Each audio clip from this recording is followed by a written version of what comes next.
how do you train athletes to get to the next level using no mind?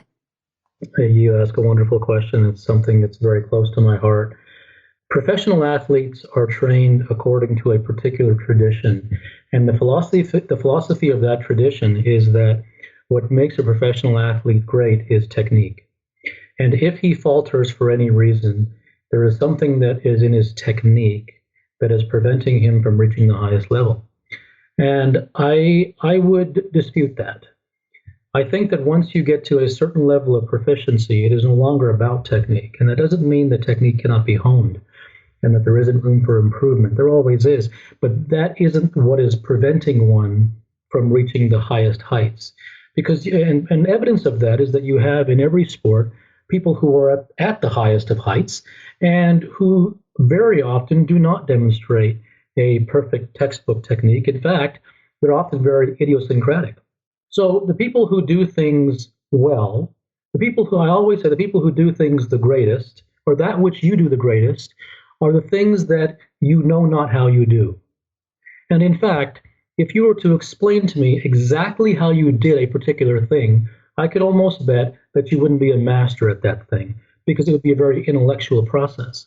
And sports and dance and song and any sort of rhythmic pursuit is much more an element of mindlessness than it is of mindfulness.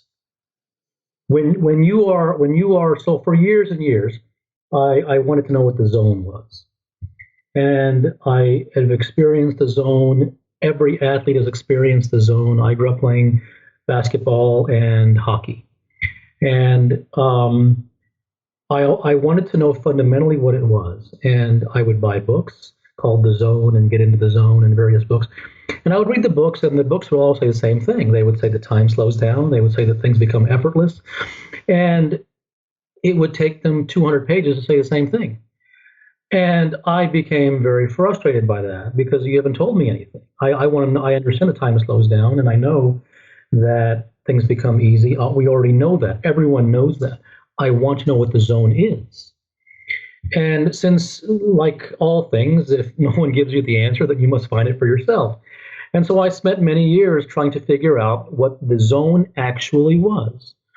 And I discovered that through my own experimentation and through teaching golf and various different things, is the zone is actually not a state in which the mind is calm. And in fact, if you try to make the mind calm, like if you try to catch a dog by the throat and make him calm, he will retaliate. And the mind will also retaliate. So what I've discovered is that the zone is not really a place in which the mind is calm. It is a place in which the mind has disappeared. Because when there is no mind, there is no thought. And when you are in the zone, so to speak, you aren't thinking. You are simply reacting. And everything comes from you out of instinct, not through deliberation and technique. In fact, it becomes what I call a techniqueless technique. And when you arrive at the place of a techniqueless technique, then all that flows from you is natural and instinctual. And instinct is never wrong. The mind is often wrong. Thinking is almost always wrong. But that which comes from instinct is never wrong because it's part of nature. And so when I have an athlete, I don't begin as to how I can fix him. I try to figure out what it is that is preventing him from achieving freedom.